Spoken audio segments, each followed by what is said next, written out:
د نبی کریم صلی اللہ علیہ وسلم د سیرت پاک سلسلہ شروع وا تیرو دو جمعوں کے د غزوہ احد بیان میں وکړو.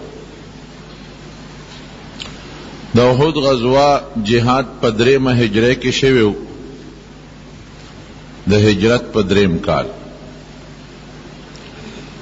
په دغه کال باندې د حضور پاک یو درې واقعې نورې پیښې وې. یو د حضرت عمر فاروق رضی الله عنه لور و حضرت حفصه هغې سره د حضور پاک د شعبان په میاشت کې نکاح شوه. حضرت حفصه چې کله کونډه شوه نو عمر فاروق رضی الله عنه حضرت ابوبکر صدیق باندې حضرت ابوبکر صدیق ته وویل چې زما لور حفصه کونډه شوې ده، که ستا خوښه وي نو تا ته به په نکاح کوم. هغه غږ ونه کړ، خاموش پاتې شو.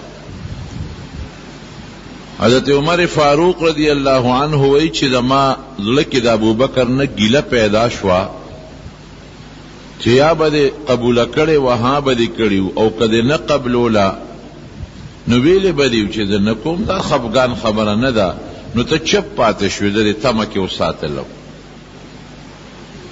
دو درې ورځې پسې حضرت عثمان رضی الله عنه ته وویل چې زما لور حفصه کونډه شوې ده، که ستا خوښي تا ته په نکاح کوم. هغه وی چې عمر ډیره ښه خبره ده، خو دې وخت کې زما واده ته او نکاح ته جت نشته. حضرت عمر وی عثمان ته غصه نه ومه، ټیک ته یو انسان نه نکاح نه کوي، واده نه کوي او صفا وی چې نه کوم واده، نو د خفګان خبره نه ده. خو حضرت ابوبکر صدیق ته په دې غصه هم چې نه یې ښه وکړل نه یې نه وکړل. وی چې څه موده تېره شوه نو رسول الله صلی الله علیه وسلم ما نه په خپله مطالبه وکړه د دې خپلې لور د حفصې. ما وی ډېر زیات خوشحاله شوم، ډېر خوشحاله شوم چې شکر دی چې زما دا لور د رسول الله صلی الله علیه وسلم په نکاح کې راشي. نو د شعبان په میاشت کې د حضرت حفصې رضی الله تعالی عنها او د نبی علیہ السلام واده شو. اوس په شریعت کې تاسو باندې هم دا خبره ناشنا لګېدلې چې یو انسان په خپله چاته وایي لور درکوم، دا په شریعت کې منع نه دي. د چا لور پیغله ده او څوک یې خوښ دی د هغه ته ویلی شي، د هغه پلار ته ویلی شي، د هغه ورور ته ویلی شي چې زما دا لور ده او تاله په نکاح در کوم، یا ستا زوی لی ورکوم یا ستا ورور لی ورکوم. لیکن زمونږ په وطن کې کرې داسې لوبه وکړه، زمونږ رواج غلط دی، نو بیا ټول عمر هغه جینۍ ته پیغوري، ته به ورسره خو کې ښېګړه به ورسره وکې. دا خو لویه ښېګړه ده چې څوک چاته وایي دا لور در کوم. په لور اولاد خو څوک تنګېږي نه، تا ورسره ښېګړه وکړه، دی دې خوښ دی، ګوره مینه دی د ورسره، او تا لور ورکړه. ټول عمر بیا پیغور کوي، وی پلار سره د ډوډۍ دی نه وه، پلار نه شوې ساتلی، ګوره ما ته یې په نکاح کړې، ډوډۍ ورسره نه وه، تا کې دا چلو، تا کې دا چلو، دا کې دا چلو. نو ټول عمر هغه جینۍ ته زندګي تباه شي او د پیغور شي. په دې سنتو عمل نه شي کولی دې زمانه کې. پکار دی چې موږ د حضور پاک په سنتو عمل وکړو، او رواج د خلکو ګنده غلط رواج د سنتو مقابل روان دی. یا نبی علیہ السلام په خپله عمر ته ووایي چې حفصه کونډه شوې ده، که ما ته په نکاح راکې. ځکه نو چې څوک چاته وایي چې دا لور په نکاح راکه کن، دې کې شریعت کې څه قباحت خو نشته او نه پکې ګناه شته. او که اوس دې چاته وایي چې دا لور دې په نکاح را یا دا خور دې په نکاح را، اوخو وګوره که نه د سترګو کې حیا نشته، او دا دې ګوره ما ته په مخامخ وایي لور په نکاح راکه، بې حیا دې او زمانه نه شرمېږي او سترګو کې حیا نشته، شل خبرې به درته وکړي. حالانکه شریعت کې په دې کې هیڅ پابندي نشته. قسم به که موږ د شریعت د حضور پاک په سنت او د صحابو په طریقو عمل وکړو، جون کې مشکلات بني، جون به آسان تیریږي. موږ ځان ته په خپله زندګي ګرانه کړې ده. نو په درېمه هجرې د شعبان په میاشت کې د بیبي حفصې رضی الله تعالی عنها سره نکاح شوه او هغه ام المؤمنین د مسلمانانو مور خدای وګرځونه. هم په دغه درېمه هجرې کې د رمضان په میاشت کې د حضور پاک مبارک نوسه حضرت حسن رضی الله تعالی عنہ پیدا شو. په 15 رمضان دی پیدا شوی دی چې د حضور پاک ډیر زیات خوښو او چې څنګه پیدا شو یو بیبي راوړو نبی علیہ السلام ته په غېږ کې کېښود او حضور پاک په خوله مبارکه کې کجوره اوچوپله ګوټي چې ورته خلک وایي او هغه فوراً د حضرت حسن په خوله کې هغه ګوټي کېښودله. یو بیبي خوب لیدی وی صاحب یو خطرناک خوب مې لیدی دی. وی څه خوب دی؟ وی خوب مې دا ولید چې ستانه مې د غوښې یو ټوټه را پرې کړه او غېږ کې مې راته واچوله. ستانه مې د غوښې یو ټوکړه را پرې کړه او غېږ کې مې راته واچوله. صاحب داسې خطرناک خوب مې لیدلی دی. حضور پاک ورته وی دا خو خطرناک نه دی، دا خو ډېر بختور او برکتي خوب دی. وی د فاطمې به زوی پیدا کیږي ادما د غوښې ټوکړه ده او ستا لاس کې به پیدا کیږي ته به دایي او راوړې زما غېږ کې به یې غورځوې. مقص یو شو د بیبي فاطمې زوی پیدا شو حضرت حسن، هغه بیبي یې خدمت وکړ او راوړې نبي علیہ السلام ته یې غېږ کې کېښود. وی دا دې د هغه خوب تعبیر و پته درته ولګېده. درېمه بله واقعه چې پکې پیښه شوه نو شراب خدای د شوال په میاشت کې حرام کړل. شراب دغه وخته پورې حلال، ولې خلق بلدو دا خو د نشې شی دی. یکدم کې خلقو ته ویلې وې چې هم به مسلمانی قبلوې، د بوتانو عبادت به پرېږدې، هم به دا ګناه نه کوې، دا به نه کوې، شراب به نسکې. نو بیا به خلقو باندې خبره ګرانېدله. نو ورو په قلار خدای پاک شراب حرام کړل په طریقه. لومبی حکم راغی يسألونك عن الخمر والميسر قل فيهما اسم كبير ومنافع للناس. وی یاره خشم نه دی، فیدیم پکشتا خو خشم نه دی. ګوره فورا حرمت را نغی. نو بعض چې خوخیار صحابه و مشران هغوی وی چې فیدې پکشتا او نقصانات هم دي راشه ځان ته ساته. نو بعض صحابو ته ځان وساته. بیا دویم حکم راغی یا ایها الذین آمنوا لا تقربوا الصلاة وانتم سکارا، چې کله منځ کوئ شراب بنسکئ.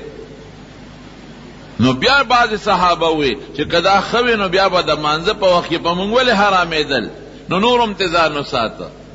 نو د هغې نه پس بل حکم راغی انما الانصاب والازلام څنګه دی خمر والمیسر رستو راځي رجس من عمل الشیطان فاجتنبوه، باس حرام شو. نو په شوال درېمه هجره کې دا حکم راغی چې حرام شو. نو صحابه خو به فورا عمل کو. حضرت انس وی ما خپلو ترونو ته او خپلو مشرانو ته شراب اچول امې پسکل او فضیخ ورته وی فضیخ په دوات سره دا د کچو کجورو شرابي او قیمتي شرابي. وی په مدینه منوره کې په دغه زمانه کې د کجورو شراب به ملاوېدل. وی هغه مې پسکل. وی دې کې یو سړي آواز وکړو چې ای خلکه شراب حرام شوي دي. بس خمر ورته وی شراب حرام. وی چې د مدینې کوڅې د شرابو نه ډکې وې خلکو چاټې واړولې او د مدینې په کوڅو کې د دې شرابو داسې لختي بېدل. او ما ته هغه ترونو یې ورشه د اواز د څه دی. وی چې راووتم مې چې شراب حرام شو. باس لاندې لوښي وغورځول او چې دا چاټې واړوه، چاټې مې واړولې. هلته یو جومات دی د احد په لاره کې راځي، مسجد فضیخ ورته وایي، چې کوم ځای کې دا حکم هغوی واورېد او هغه شراب یې توی کړل. نو په هغه د یو جومات جوړ شوی د مسجد فضیخ ورته وایي. دا د درېمې هجرې د حضور پاک مبارک واقعات. په څلورمه هجرې کې چې څلورمه هجري شروع شوه نو یو څو عظیم واقعات پیښ شوي دي. هسې خو لوی تاریخ د ټول درته نه ویم، بعضې چیده غټې غټې خبرې درته کوم. یو کافر خالد ابن سفیان، خالد ابن سفیان یو ظالم کافر و. هغه به د پیغمبر علیه السلام خلاف پراپیګنډې کولې او حضور پاک پسې به سپکې وې او بد به یې وې او چې د نبی علیہ السلام نوم به ډیر په بد واغشته، اوس هم د چاچا سره رواني نو په هر مجلس کې سپکه وای. نو دی خالد ابن سفیان به په هر مجلس کې د نبی علیہ السلام بد وي، سپکه به وي، او حضور پاک ته هغه خبرې را رسېدلې. ډېر زیات نبی علیہ السلام پې خپاو چې سپېره ما باندې اسلام نه راوړی او مسلمانېږي نه، نو سپکې ولې وې؟ او بیا د دې د پاسه هغه یو لښکر تیار کړ د خپل قوم، او ویزو په مدینه حمله کو او کنزل به کول د نبی علیہ السلام مبارک په شان کې، یزو په مدینه باندې حمله کو. نو حضور پاک ته چوي چې هغه سپېره چې تا پسې کنزل کوي او په هر مجلس کې د سپکه وي او په مدینه حمله کوي. نو نبی علیہ السلام وی یاره څوک به داسې پیدا شي چې لاړ شي او دې مردار کې او دا سر ته پرېږي، په مدینه سره پاره حمله کوي، ته پرېشه او خپل دین دې پیشه، ما سره څه ظلم کوي. نو یو صحابي پاسید حضرت عبدالله ابن انیس رضی الله عنه، هغه وی د الله رسول ما ته دعوا وکړه، لاړم ورپسې. صحابو کې ډېره زبردسته بهادري وه، بهادر خلک او د هغوی سوچ هم دقه و چې ځکه سړی مې مړ که غازي بشم او که زه مړ شم شهید بشم. او د شهادت خو قرآن شریف کې او په احادیثو کې ډېر بې فضیلت راغلی دی. وی صاحب دوا کوه ورغلم پې، وی دا الله دې مدد وکړه چې حضور پاک چاته مخ مخ دعا وکړي چې الله دې مدد وکړه، هغې کې بیا درد کېدو سي. دی وی لاړم د هغه خالد ابن سفیان علاقې ته. اوس یو صحابي چې ورځي څونه ګران کار دی، یوازې چې ورځي، او هغه په دې سوچ کې لګیا دی چې لښکر تیاری او په مدینه د حملې کوشش کوي. د گیر چاپیره قبیلو نو علاقو نو بانډو نه خلق راغونډېږي چې موږ په مدینه باندې حمله کوو. وی بس غلی غوندې څه طریقه مې جوړه کړه او ځان مې ورورسو. وی چې ورورسو چې ټس مې ورکه سر مې ته ووو او رامنډه مې کړې چې سر مې ته ووو، سر مې ونیوه په لاس کې، سر مې مرونیوه او رامنډه مې کړې. وی چې رامنډه مې کړه خلق را پسې دی، زمونږ مشر زمونږ سردار چا مړ کړ او سر یې ته یوړو. وی د غرونه دي غونډۍ دي، یو غونډۍ شاته تاو شم، یو غار و پکې، په هغه غار ورننوتم. چې په غار ورننوتم الله ورسره اوس مدد کوي. حضور پاک دعا کړې ده چې خدای دې مدد وکړه. د غار په خوله کې فوراً جولاګي راغی او جالې پکې جوړې کړې، لکه څنګه چې نبی علیہ السلام هجرت کو او د غار ثور په خوله کې خدای بوټي زرغون کو جولاګي پکې جاله واچوله. فوراً جولاګي راغی او جالې پکې جوړه کړه. خلک منډې ترړې وی لکه سړی څه شو، وی دې غونډۍ شاته تاو شو چې ګوري نشته. وی لکه دې غار کې وی چې وی قتل وارشو که دې غار کې ننوتېده د جولاګي دا جالې به نه روانېدې. دې کې خو بلا جالې د جولاګي یو جالم نه ده، دا څنګه په دې ورننوته او د جولاګي جالې روانې نه شوې. نو هغې ته لاړل خواره شو، یو خوا منډې وی بل خوا منډې وی. دا صحابي وی عبدالله ابن انیس رضی الله عنه، وی د ورځې به چته غار کې پټو ما او د شپې به مې مزل کو، د ورځې به بیا چته غار کې پټ شوم او د شپې به مې مزل کو. او حضور پاک مبارک ته الله اطلاع ورکړه، صحابو ته ووی وی هغه خالد ابن سفیان ظالم چې ما پسې کنزلې کوي او پراپیګنډ کوي او د مدینې خلاف لښکر جوړوي، وی هغه مردار که مړی که سر یې ته پرې کړ. هلته په مدینه شریفه کې حضور پاک صحابو له اطلاع ورکړه او دې صاحب وی دروازې به مې ځان چته غار کې پټو کې لختو کې به پټو ما او د سر هم را سره دی اوس د دې مردار. او وی دا شپې به مې مزل کو. راغی مدینې منورې ته چې راورسېد حضور پاک ته هغه سر په مبارک ته هغه سر په خپو کې کېښود. وی صاحب دا د هغه پلیده د هغه خالد ابن سفیان سر دې مې ته پرې کړ. نبی علیہ السلام ډیر خوشحاله شو او شکریه د الله ادا کړه. او یو کونټه وسره وه هغې دې صحابي له ورکړه عبدالله ابن انیس له. وی ها دا کونټه والا تخسر به فی الجنة فإن المتخسرین فی الجنة قلیل. وی دا کونټه والا ته به جنت کې په دې کونټه ګرځې، دا نه چې ته به ګوډې، جنت کې ګوډ شل نشته، خدا بستا یو نښی. اوس هم بعضې خلک یې د فوجانو د جرنیلانو سره او د مشرانو سره یو چوکه غوندې وي، یو سټیک ورسره، یا بعضې خلکو سره سې د دغه د وجې نه یو کونټی وي، هغه لاس کې داسې تاوی را تاوی په ځمکې نه لګي، شوق دپاره یې ساتي.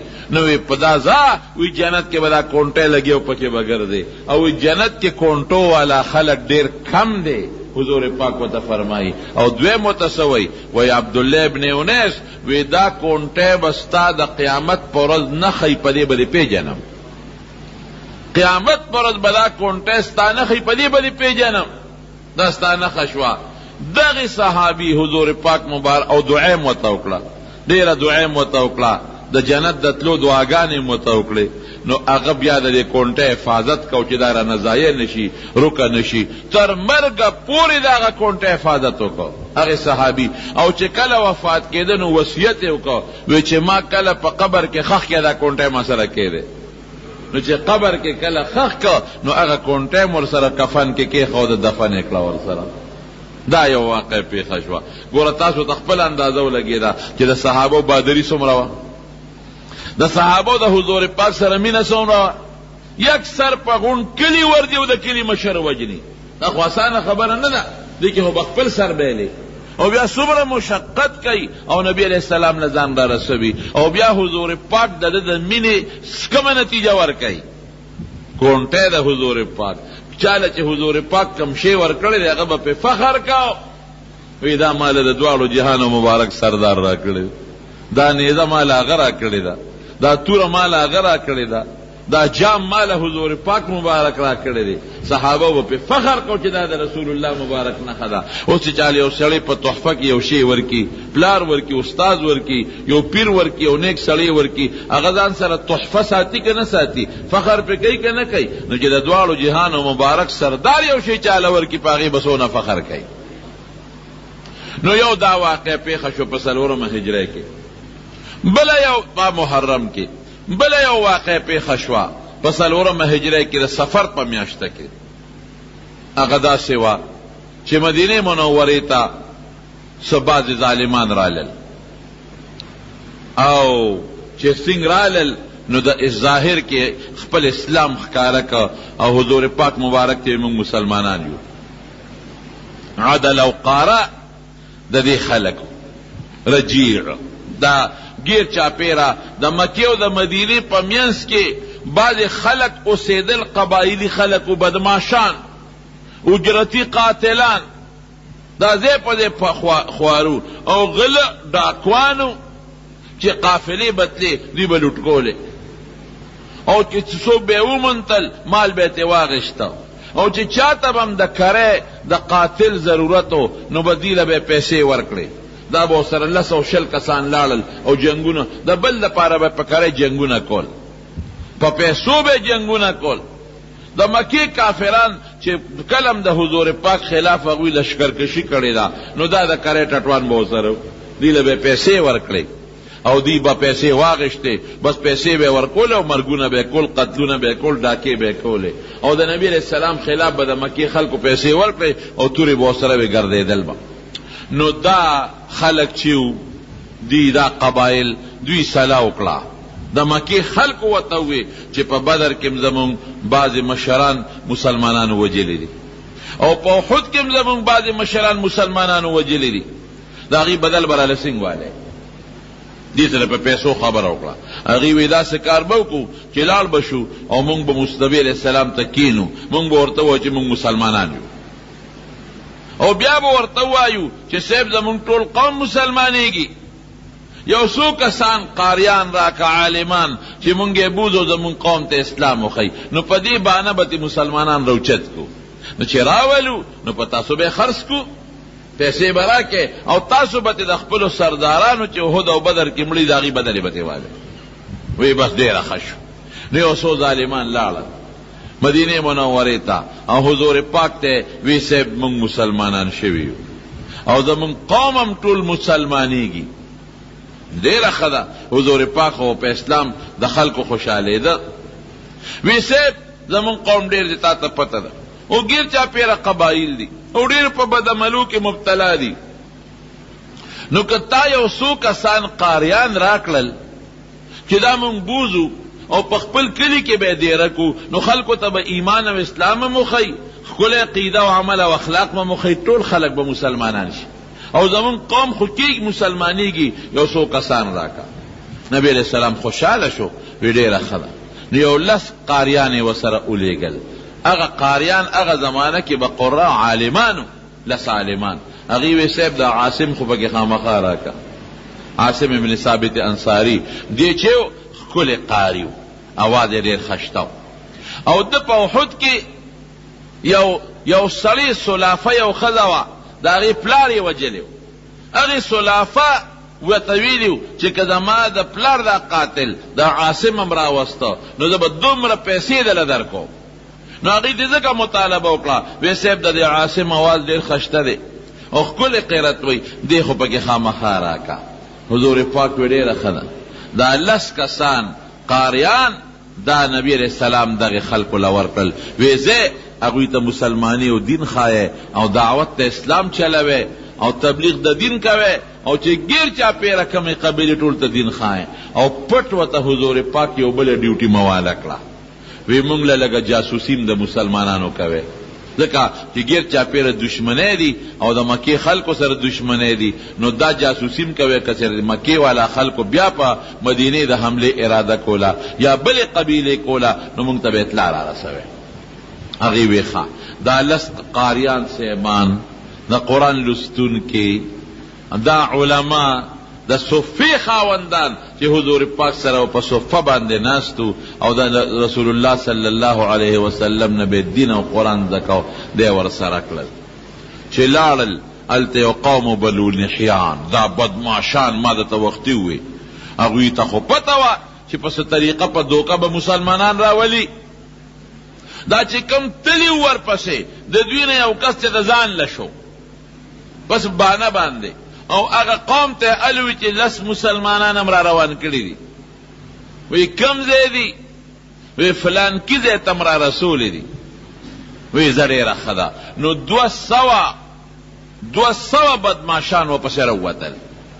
دا صحابه خو غریبانان روان دي چې مونږ خوشحاله دي چې د دغه علاقې خلک مسلمان شوی دی، مونږ به ورته دین ښایو، دعوت به ورته ورکو، تبلیغ به وکړو، خوشحاله دي.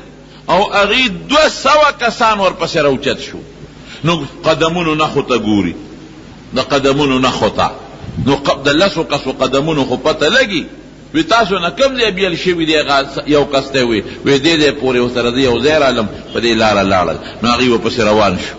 نو یو ځای کې دي کجورې خوړلې وې د صحابو، د مدینې نه ځان سره راوړې وې، د هغې هډوکي پراته چې وی کتل دی به پیژندلې کجورې او د کجورې هډوکي به یې پیژندل. هلکه وی دلته یې کجورې خوړلې دي، ښه دې ځای نه مخکې چې ته تللي دي. چې څو پسې لاړل نو صحابو سره میلو شو.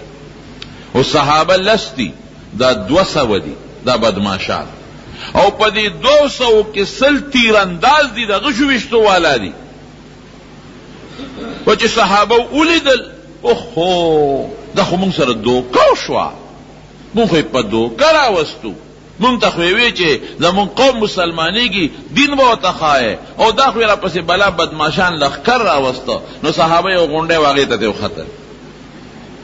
دا 200 کافران ته ګیر چاپېره تو شو، ورته یې وی تاسو خو مونږ سره دوکه وکړه. او حضرت عاصم رضی الله عنه د الله په دربار کې سوال وکړ، اللہ تعالی سوچت کا اللہم اخبر عنا رسولکا، خدای خپل پیغمبر زمونږ نه خبر کا.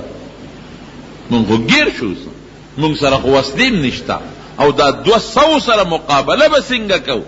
اللہم اخبر عنا رسولکا، اے خدایا زمونږ نه خپل پیغمبر خبر کا. بس نبی علیہ السلام مبارک دقسې په جماعت کې ناستو او په سترګو مخې بدل شو او سترګو نه اوښکې وبهېدلې. صحابه وی څه چل دی د الله رسوله؟ وی عاصم او د هغې ملګرو سره دوکه شو.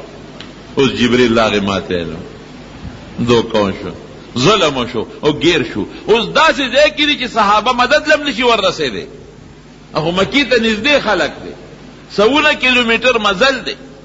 ستړی ستومانه خواران ګیر شو. خدایه سوچ اوس به څه کېږي؟ او غریبانان ستړي دي او غریبانان بے سپلو بے جامو دي. او په جدا مقصد لاړل او گیر شو. مسافر دی خدایا دا سوچ چې گیر شو دا دعا وکړه هغه خدای قبول کړه حضور پاک ته خو اطلاع را رسیدله.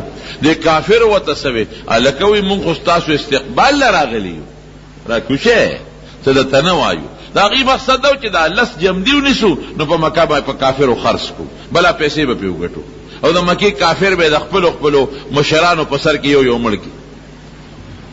حضرت عاصم چې دا کم مشورو هغه دی وته سوي وی مونږ تاسو استقبال لا او ته استقبال لا چې څوک راځي نو توري راوړي نيزي راوړي استقبال دیتا وای خیر پوي شو په وته وی را کوزيږي با امن در کوزای سم د تنوایو. حضرت عاصم مرګرو ته وی انی لا انزل فی عهد کافر وی د خدا کافر امان نه قبلو د کافر امن نه قبلوم دوکباز دی یو دوکه را سره دوکه چې په دوکه را وستو اوس به مونږ وتوای چې مونږ له امن راکړه دوی به دوکه را سره کوي وی بس زه خو به هغه پورې جنگېږم چې تر څو مړ شم. مرګره وی مونږ هم داسې کوو. نو جنگ شروع شو نو اوه کسان پکې شهیدان شو. یو دغه عاصم شهید شو دا چې کومې مشرو او دی عاصم د خدای په دربار کې یو سوال وکړ اللهم انی احمی دینک اليوم خدای زه نن ستا د دین حفاظت کوم دا چې مرم خدای دپاره مرم که اوس مې د کفر کلمه وی غږم راته نه کوي خدای نن زه ستا د دین حفاظت کوم فحمی لحمی بعد الموت خدای زه مرګ نه پس زما د غوښو حفاظت وکړي. دی ولې وی دی ځکه وی چې هغه د چا پلار د په احد کې وجلو سلافه هغې قسم خوړلی سلافه بنت سعید هغې قسم خوړلی وی د عاصم د سر په کوپړی کې به د شراب سکم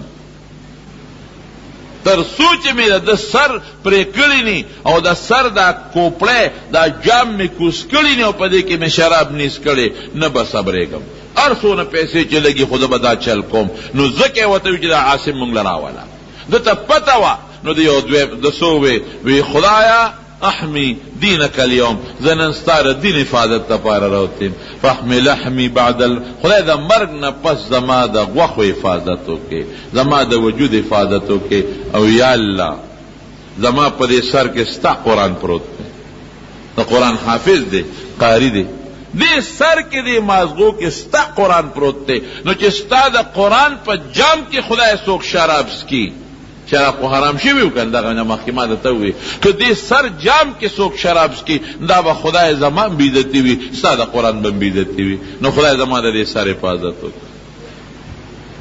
الله دعا قبوله کړه صحابو دعا خدای په قبلوي شهید شو اوه کسان خو شهیدان شو چې شهیدان شو نو او ادرې کسان حضرت خبیب رضی الله عنه ابن عدی حضرت زید ابن دسینا رضی اللہ عنہ او عبداللہ ابن طارق رضی اللہ عنہ دا درې کسان هغې وی زیره ځان سله وجنو که چېته امن یې راکو جمدي بچ شو وجود خو ډېر خوږ دی که نه ځان نو هغې درې واړو ځان ورکو چې څنګه یې ورکو نو د عبدالله ابن طارق هغوی تړو پړې راواغېشت د لیندې مزې راواغېشتو لاسونه یې وله شاته تړل او هغې وی دا خو م دوکه وکړه ما سره تاسو خو چې امن درکو او تاسو خو اوس ما تړی ښځم جګړه جوړه شوه هغې راښکه دې نه ته هغې راښکه هغه غریب یې ملته شهید که باقي دوه کسه پاتې شو حضرت خبیب هغه هم بوته په مکه کې خرڅ که او حضرت زید ابن دسینا هم په مکه کې خرڅ که او د دې عاصم نه دوی سر پرې کوي چې دا سر یو سو او په هغه سلافه ښځه باندې خرڅ کو نو خدای څه چلو کو الله دا تورې مچۍ نه دي دا غټې دا په دغه کې چې ځنګلونو کې دا غټې تورې مچۍ وي دا خطرناکې ارالې او په دې لاشونو د پاسه ګرځېدې په دې اتو واړو لاشونو داسې پې ګرځېدې چې بنګار دی نو مچوله څوک راتلی شي نو خلکو ویله که داسې به وکړو چې دا سرونه به ترې پرې کوو د دې عاصم نه به هم پرې کوو نور خو د شپې ځکه چې اوس خو مچۍ دي او د شپې خو مچۍ خپلې جالې ته ځي بیا خپل ګبین له ځي نو د شپې چې دا مچۍ لر شي نو بیا به راشو دا سرونه به ترې پرېږدو نو په مکه کې به یې خرڅ کړو چې دا ستاسو د پلارانو قاتلان دي الله څه چلو کو د ماښام نه خدای باران شروع د شپې باران وشو داسې باران پروردګار وکړو داسې باران داسې شیبې باران چې د هغه لاشونه داسې غیب کړل چې تر ننه پورې پته ونه لګېده چې د هغه اتو صحابو لاشونه کوم طرف ته لاړل دې له خدای قدرت ورنه که په دې باندې چې د مسلمانانو اثرونه پرې کړي او پرې خرڅې کړي دوه کسان چې مکې ته یې بوتلل خرڅې کړل حضرت زید ابن دسنا رضی اللہ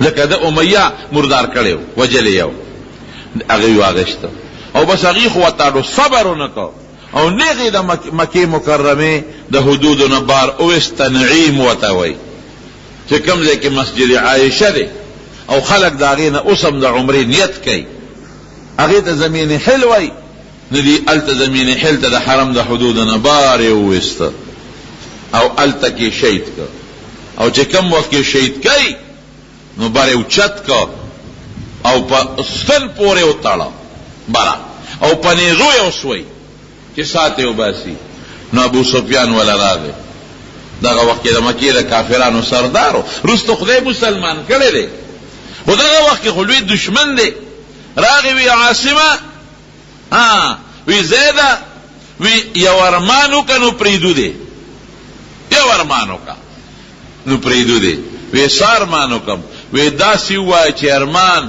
چې زما په دلته محمد صلی الله علیه وسلم هغه تړلی شوی او ما د خپلو ښځې سره او بچو سره ناستوم خوشحاله ژوند مې تېرولی څه خبئ دا ټکې د خولې نه وباسه پرېږدو دی او په دې ټکې خو ستاسو دا پیغمبر دلته نه رارسي خو ته پې خلاصېږې ځه دقسې ووایې که زما په دې هغه دلته تړلی و او ما د خپلو ښځو بچو سره خوشحالي تېرولی او د سکون ژوند نو څه ښه به وه دومره ووایه چې دی ووی حضرت عاصم بره تړلی شوی دی او په جوش کې راغی وی ابو سفیان څه دې ووی وی زما د قسم په خدای وی چې که زما وجود ټوکړي ټوکړي شي دا مې خوښه ده خو که د حضور پاک خپې مبارکې ته ازغې درنه کېږي نو ام نشم برداشت کولی یو غغه ازغې ورته رانوځي ام نشم برداشت کولی ځینې ټوکړې ټوکړې شم خو چې د هغه خپې ته ازغې او غنه دننه نه شي دا دې څه خبره وکړه ابو سفیان ملګرو ته وی قسم دی که د محمد داسې ملګري ما لیدلي صلی الله علیه وسلم داسې جان نثارات دومره عاشقان دومره مینې والا په دې پوټۍ خبره د پیغمبر دلته نه راځي خو دې پې خلاصېږي برداشت نشي کولی د خپل پیغمبر خلاف د خپل پیغمبر خلاف یوه خبره نشي زغملی دمارو نن مونږ څنګه کوو نن کولاو زمونږ د نبی علیه السلام سپکاوی کېږي داغه د دین سپکاوی خو داغه سپکاوی شو کنه داغه د دین سپکاوی کېږي داغه په مدرسه کې خو داغه دین ښودلی کېږي د مدرسې سپکاوی کېږي داغه علما خو هم داغه احادیث او داغه دین خلکو ته ښیي که نه هغه علما سپکاوی کېږي لکه زما د زوی چې څوک سپکوي دا چا سپکره زما سپکه ده که نه ده او لږ به مخکې لاړ شم زما شاګرد چې څوک سپکوي دا د چا سپکاوی دی زما سپکاوی دی نو دا علما خو د پیغمبر شاگردان دي داغه دین خلکو ته رسوي سوچ مونږ نه دی کړی ګورې لږ سوچ سره کار وکړئ قاریان حافظان عالمان دا خو د پیغمبر وارثان دي او د پیغمبر راوړلی شوي دین خلکو ته ښایي او د پیغمبر مبارک شاگردان دي خو د شاگرد شاگردانی دي نو د هغه سپکه چې ده دا د چا سپکه ده د حضور پاک نو ته څنګه د حضور پاک سره مینه لرئ مدرسه کې خو د هغه دین ښودلی کېږي که نه مدرسه کې خو مولا خپل ځان له څه شی نه دی جوړ کړی که تنخوا لی خو غریب به بچي به څه خوري خامخا به اخلي تنخوا خو فایده خو یې دا ده چې خلکو ته د حضور پاک دین ورسي قرآن ورسي حدیث ورسي شریعت ورسي فقه ورسي دا مقصد دی نو ګورې یاد وساتئ پیغمبر ته یوازې کنزل کول د پیغمبر سپکه نه ده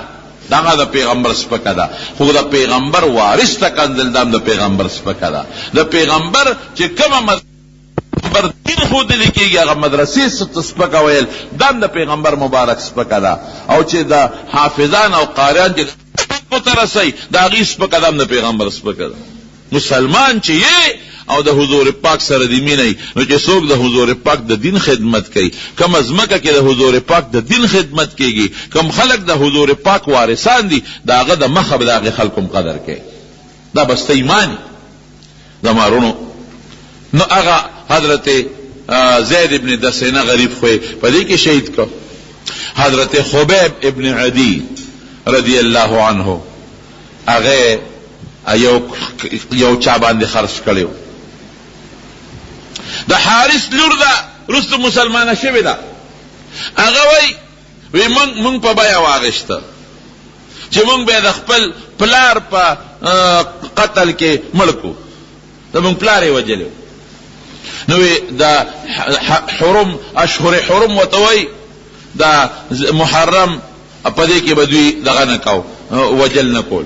وی مونږ وی چې دا ورګه دا میاشت تېره شي نو بیا به یې وجنو. نو وی مونږ کور تړلی و، پلی باندې په زنځیر هم په کور کې تړلی و.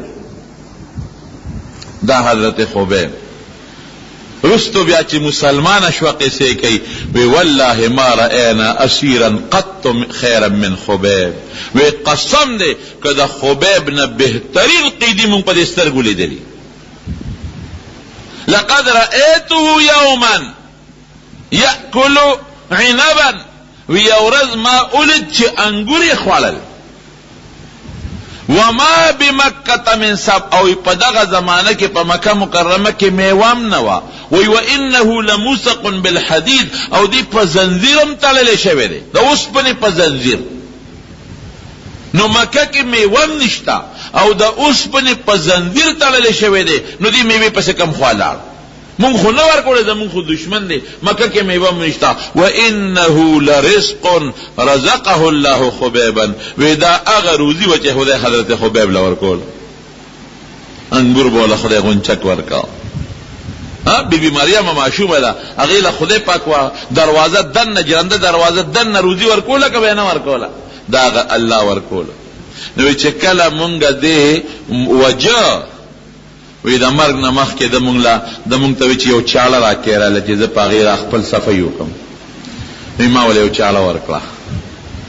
نو وی زه د کور کار مې کو په هغې کې مصروفه شوم. وی د ما یو ماشوم بچی و په خلپوس ورو ته دې خبیب له ورورسېد. وی چې ورورسېده دا د ما ماشوم بچی. وی چې ما داسې د کور د کار نه وکتل وی د ماغه ماشوم بچی اوس خبیب دقسې پرون کېنولی دی او وی چاړه مو سره کولاو ده. وی بس ما فریاد شروع کو چې دا سو شو دشمن مې دی اوس یې بوزو او وجنو یې او زما بچی ولا خدای وروسته دا سو شو او چاړه مې ورکړې ده چې به دې په خپل سنت والی او دا زما ماشوم ورغی. ګوره که بل کس وی که نه په دې ماشوم یې ځان بچ کولی شو. بس ویلی به چې ما پرېږدی که دا ماشوم نه لالالوم ما پرېږدی یو ځای ته رسم چې زه په امن شم ماشوم به درته کښېنوم راشئ بیا یې بوځئ. لیکن هغه خبیب چې ورته سینګ وکتل دې ښځې ته ښځې ته څه وایي وایي مه یارېږه پریشانه نه شي هېڅ فکر مه کوه راشه دا خپل بچی دې واله. مونږ ته خپل پیغمبر د ماشومانو د مینې تعلیم را کړی دی. دا کافر دا بچی سره به مینه کې محبت پکې ظلم نه کوم راشه دا ماشوم دیوانه بیا خپل بچی راله راک. وی بوم ته تنعیم ته مرسو د حرم د ځمکې نه بار وویسته. وی چې مو وویسته نو وی مونږ به وی ده راته وی چې ما له یو ټیم راکې 2 رکعته نفل کو. نو وی 2 رکعته نفل یې وکړل خو لږ زر زر یې وکړل. وی بیا وی چې افسوس تاسو له کې دا تیریږي چې دې ځان له ژوند زیاتوي دا نفلونه کوي ځان له وخت زیاتوي. که دا خبره نه وي نو ما به دا مونځ ډېر اوږد کړی وی ډېر اوږد به مې کړی خو تاسو به وایئ چې دې د مرګه یریږي نو ځان له لږ مونځ اوږدوي وخت تېروي. او بیا یو خیره ورته وکړه اللهم احصهم عددا او وقتلهم بددا ولا تبق منهم احدا. خدایا دا قوم ټول هلاک کې خدایا ته کم کې کمول دا چې پکې مړې کې او خدای زه په دې مردار کې خیر یې ورته وکړلې. نو بیا اوچت که نو د مرګ نه مخکې 2 رکعته نفل. نو علما لیکي امام بخاري لیکلي وی دا یو طریقه اوس جوړه ده چې څوک وجني دله پکا یا 500 سزا پیوخیږي، نو که وخت وسري نو 2 رکعاته نفل دې مخکې وکړي. دې زمین کې یو بله واقعه به ووایم. د حضور پاک یو صحابي دی حضرت زید ابن حارثه، مشهور صحابي دی زید ابن حارثه، طائف ته تللی. د طائف نه چې واپس را روانو نو په خوا خو سورلی چا سره نه، اوس موټر یې خلک په کری نیسي، نو د یو قچر یو سړی هغه سره قچر نو هغه ورته ویل که چېرته دی؟ مکې ته. وی نو زه به دې بوځم کرۍ راکړه که نه. وی ډېره ښه ده. او دا د حضور پاک په ژوند کې دا خبره ده. نو زید ابن حارثه رضی الله عنه ته ډېره ښه ده، دومره کرۍ به درکړم ما ځان سره په دې څاروي بوځم. راسوری کړ چې راسوری کړ راته نو یو خطرناک ځنګلو او شاړې علاقې وې، هلته راورسېدل. زید ابن حارثه و چې او ما په خپله دا لارې د په دې سفر کې ولیدلې، ډېرې شاړې اوږدې او د غرونو منځ کې خطرناکې لارې. وی چې څنګه رالم او دې شړې علاقې ته راورسېدم نو دی په دې د انسان کوپړې و اندامونه پراته دي. بس وی ډېر زیات ویرېدم او دې سړي ټوپ کړې د هغه قچر نه او یو غټه چاړه یې راوویسته. وی ما ورته چې په ما څه کې خو چې څه مال را سره نو هغه مال بدله درکړم او ما پرېږده. وی نه بیا خو زما د پته ولګي خلکو ته چې لاړ شي خو زما ځای به ښه، اول به تا وجنم وروسته به دنه مال اخلم. وی مې چې ښه یو 2 رکعاتو نفلو مقرره کړه. وی هغه غل وخندل په خلطه. وی چې دا څومره دلته مړه پراته دي دا ټولو منځونه کړي دي خو مونځ رانه څوک نه دي بچ کړی، ځکه نه دا ستا مې یو ارمان دی زه او که دا مونځ دی. وی په مونځ څه پوهېدم یاره ده را باندې چې مانځه کې ګزار کوي که څه چل کوي چې مونځ مې خلاص کما وی یا ارحم الراحمین. وی چې بیا ما وی یا ارحم الراحمین وی یو غیبي اواز راغی او وی دې سړي ته وی چې ما وا وی دې سړي داسې یو خوا بل خوا کتل چې د اواز د چا دی. وی ما بیا وی یا ارحم الراحمین وی بیا یو غیبي اواز راغی او دې سړي ته وی چې ما واګورې. وی ما چې زه مدد له خو جوړ څوک راغی او دې سړي چې د اواز به شو یو خوا بل خوا به دې غل کتل. وی بیا ما وی یا ارحم الراحمین وی چې دریم ځل مې وی سړی راخ یو سړی مې ولیده او سړی سره نیزه ده او د نیزې په خوله کې اور بلیږي. وی چې دې سړی ولیده نو دې ورته ور مخامخ شو. وی بس هغه په هغه نیزه وو، وی داسې په نیزه وو چې پر مخ یې وغورځېد او د اور شغلې ته وختې مردار شو. وی زه خوشحاله شوم هغه سړی چې د غیبو نه راښکاره شوی نیزې والا. وی ما ورته چې ته څوک یې خدای د سره خو کا زه خو د لوی غمه بچ کړم. وی ما ته یې وی چې زه د الله فرشته یم، تا چې مونځ وکړه او تا اواز وکړه یا ارحم الراحمین نو زه په 9 اسمان کې وم. دا هغه ځای نه مې ول اواز ورکړه چې مه وایه چې دوباره د ارحم یا ارحم الراحمین اوې نو زه په لومبي اسمان کې وم. نو بیا مې ول اواز ورکړه چې ګورې مه کوه. نو چې په 3 باره د یا ارحم الراحمین اوې نو دقه ستا خواله رسېدلم سړی به دله مړ کړ. اوس یو حدیث ته ویل نبی کریم صلی الله علیه وسلم فرمائی وی چې چا 3 ځله اوی یا ارحم الراحمین یا ارحم الراحمین یا ارحم الراحمین وی هغه فرشته دې سړي له اواز ورکوي چې بنده الله درته متوجه دې څه ته غواړې الله درته متوجه دې شابه څه چې غواړې نو څه غواړې. بعض علما دا په اسماء صفتیه او اعظمیو کې مشماري اسم اعظم نه مشماري خیال امراري. نو دا موز ډېر لوی برکت ته خو چې خشوع خضوع سره او الله ته چې اواز دی وکړه نو پروردګار په خپل بنده ډېر خفه کېږي خو چې دله نه دی ورته اواز ګورې وکړه چې د الله اواز دی. نو خیر دې غریب خدا خیره ورته وکړه اوچته یې کوې تړه او چې ویې تړه نو شروع یې په نیزو او په غشو وکړه.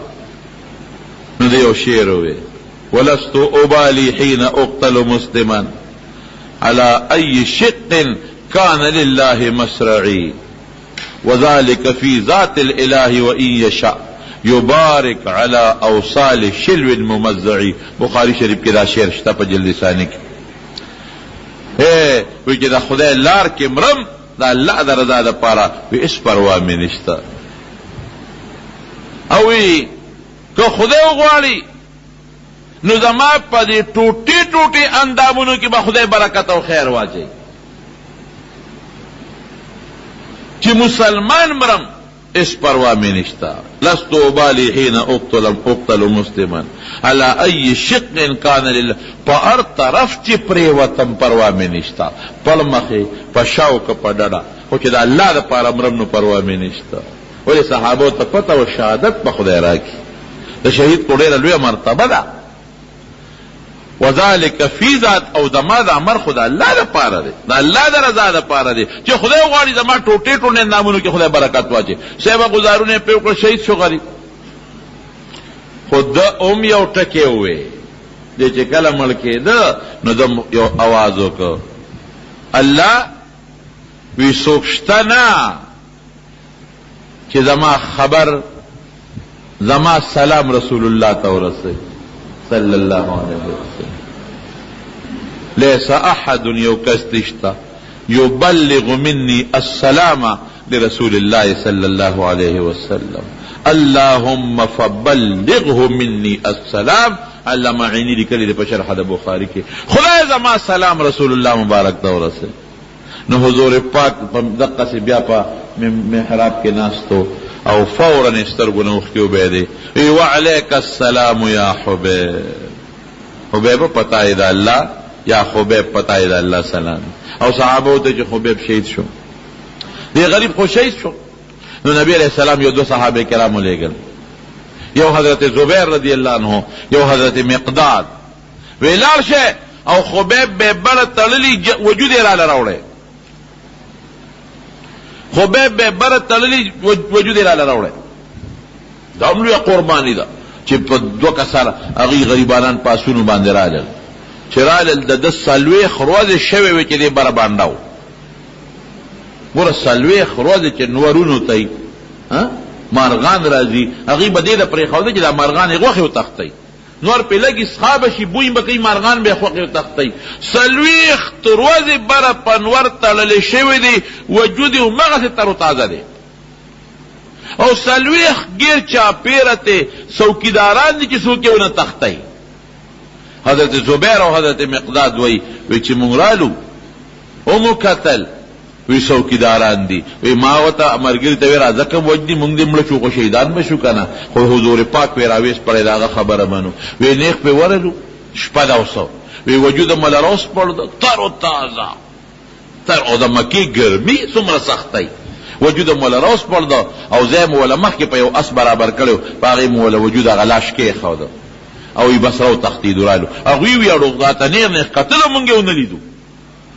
وی چې وجودم ولا راوړه وی چې سار نور ولګید چې وی قتل الکه سړی نشتا، الکه څه شو دا اسونو خپې موجود، الکه تاسو خوبونه کول سړی له نغون یوړو څلوېښتو کسانو نه څنګه سړی یوړو. وی راپسې شو، نو زمونږ اس خو درونو ځکه لاش پې پروت و، منډه یې نه شوه والی. وی دوی راپسې را رسېدل. وی چې راپس حافظ ابن حجر په بدایه و نهایه کې لیکلی دي، او حافظ ابن حجر په فتح الباری په شرح د بخاری کې هم لیکلی دي. دا حواله درکړه، د ډېر خلک دا اولیاء او کرامت نه مني، دا حواله مې ځکه دله درکړه. وی چې څنګه دوی را نږدې شو، وی ما وی مونږ وی چې دا خو اوس مونږ هم ګیرېږو. وی د لاش هم واغېست او په ځمکه هم کېښود چې بس د خدای دې اسره شه او مونږ خو د نه ځو چې ځان اوس بچ کړو. چې لاش څنګه په ځمکه کېښود، ځمکه وشلېده او لاش پکې وردن نه شو. بلیع الارض وته وای، بلیع الارض. راغی نبی علیہ السلام ته بس وی دغه مقصد او ځمکې قبول که خبره نشته. ولا تحسبن الذين قتلوا في سبيل الله اموات. دا الله لار کې چې شهیدان شي مړی وته مو آیا عرفي مړ خو دی، عرف کې خو مړ دی، جنازه به پکې، کفن به ورکې، دعا به وته کې. خو دا مطلب چې د بل عند هو څنګه دی، بل هم احیاء جمدیر عند ربهم یرزقون. ژوند او مرګ د چا په لاس کې دی؟ د الله. مرګ یې پې راوست، مرګ نه پسې ولا بیا ژوند ورکړه او الله روزي ورکوي. تاسو خپل اندازه ولګوئ دی نه چې څلوېښت ورځې یو ځای کې یو سړی باندې نورونه دې پې لګي د پاسه دی څښا کېږي نه او بیا ځمکې شلېږي او پکې وردن نه کېږي او بل صحابي ته ګوره خدای د سر حفاظت کوي بخاری کې د بخاری حدیث ته چې الله تعالی تورې مچۍ راوستې دا ډمبرې مچۍ او د پاسه پې ګرځېدلې او د هغوی نه خدای وساته ولې دعا یې وکړله دا د هغه یو بزرګي او یو کرامت شو او د بیا اوبه راغلې باران او لاشونه یې ولغیب کړل د مارونو یو خو د شهید مقام معلوم شو چې د شهداو د خدای په نسبت مقام دی یو حدیث پاک کې راځي د شهداو متعلق راځي ارواحهم فی جوف طیر خضر د شهداو روحونه به د یو شنې الوتکې پکې پراتی یو شین کرسی بی او یو شنه الوتکه بی او لکه جس شو مثلا بل شی شو داسې جزونه خو نشته په جنت کې خو د الوتو یو شی شو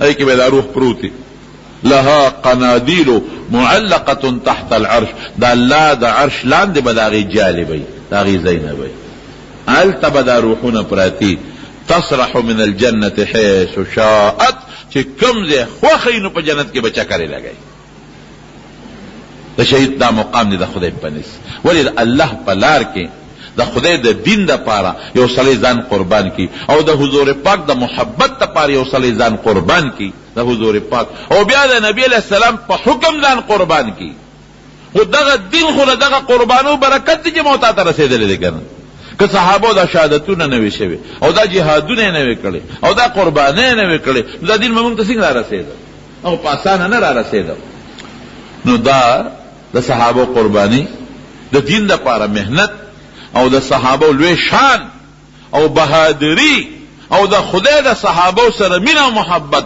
او د مرګ نه پس د هغوی د لاشونو حفاظت دا د دین د حقانیت نښه ده د حضور پاک د دین د حقانیت نښه ده د حضور پاک د حقانیت نښه ده او د اسلام د سچایۍ نښه او د بلندۍ نښه ده او د هغې قربانۍ دي نو دا څو خبرې مې ستاسو خدمت کې عرض کړلې په دغه بنیاد د حضور پاک سناسه سیرت د هغې حالات د هغې د صحابو او د شهادت متعلق یو څو خبرې مې دا یوه خبره ده تاسو ته پته ده چې زمونږ په دې جومات کې د حافظانو او د قاریانو او د ناظرې درسونه روان دي موږ دویم چت هم دې دپاره جوړ کړو چې د الله د قرآن خدمت پکې کېږي او د الله د دین خدمت پکې کېږي او هېڅ قسمه موږ تاسو ته پته ده نه ولا چندې غواړو او نه ولا د خلکو نه پیسې غواړو تاسو ته معلومه ده دا ستاسو د جمعې په ورځ چې له 100 روپۍ راغونډېږي په دې باندې د جومات خدمت هم کېږي او د ماشومانو خدمت هم کېږي نو د هغې ماشومان یو څو ماشومان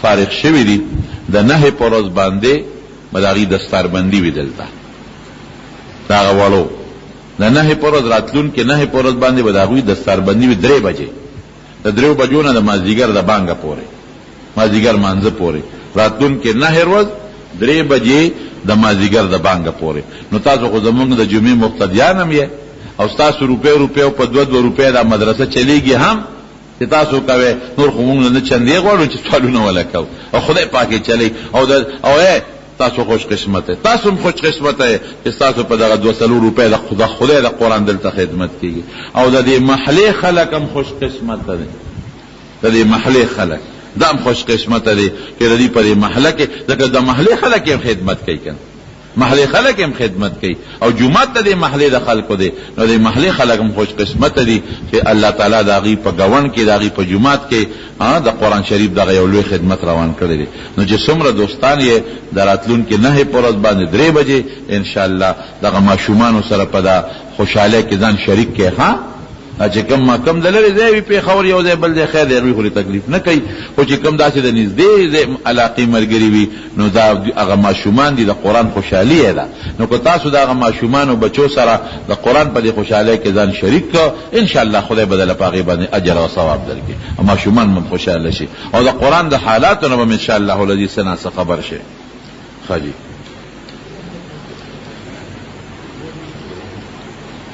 زمونږ یو ملګری دی او هغه د مردان دی زمونږ دوست دی هغه سربلند جي صاحب نو دی هغې باندې څه درد راغلی دی او اپریشن یې وله کړی دی الله دې وله روغ صحت ورکړي رب العالمین دې وله شفا ورکړي دیم څه پریشاني ده او بیماري ده الله دې پریشانی په خوشحالۍ بدله کړي، الله دې بیماری له شفا ورکړي. او دا مې پېښور کارخانو یو ملګري ټېلیفون کړی چې څوک بیماران دي خدای ټول له شفا ورکړي. دا هم د پریشانو دپاره دي. نه په لاسونو باندې د قبرونو یا په دانو باندې خورې، دا ما چې په شریعت کې دا منع دي. ښه که زیارتونو سره اسی زیارت القبور لځای د نیکانو خلقو قبرونو لا تلل یا زیارت القبور لتلل ثابت دي، او دعا ورته کوي، نفل کوي، او د قبرونو خورې یا کاڼي په ځان مګل، او دا په شریعت کې بالکل منع دي. هغه کار به کوو چې موږ ته کوم رسول الله مبارک ویلي.